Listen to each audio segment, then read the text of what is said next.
XFM Express Balita.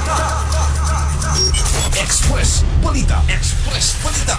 Mukabat sa 52.9 million pesos ang kantidad sa mga kinahong iligal nga sigarilyo ang malampusong nakumpiska sa gipahigayong operasyon sa Regional Maritime Unit 11 sa kadagatang bahin sa Gobernador Generoso, Davao Oriental. Uban ang Naval Forces Eastern Mindanao, Regional Intelligence Division sa PRO 11 ug sa Police Station sa Davao City. Usa ka joint border ug seaborne patrol operation ang gipahigayon niini dili pa lamang dugay kung asa na matikdan ang gikadudahang sea vessel ug napugos matod pa ang otoridad sa pagpatuman og tactical maneuver human kini nisulay og ikyas taliwala sa mga warnings. Malampuson hinuon kining na-intercept ug didto na sayran nga gikan kini og hulo-sulo di na diskubrihan sa gipahigayong visit board search and seizure operation nga kargado dai kini anaa sa 1,246 ka mga master cases sa gituohang smuggled nga mga sigarilyo. Gilangkuban kini sa 451 master cases sa Busco cigarettes,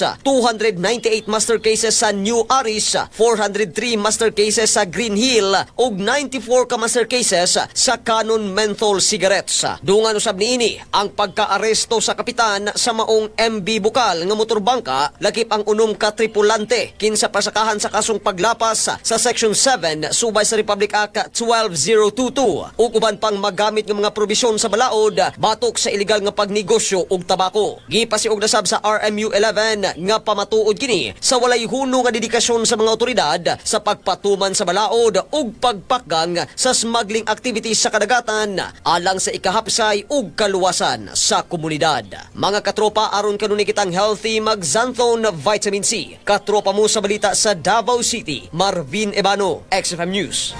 XFM Report.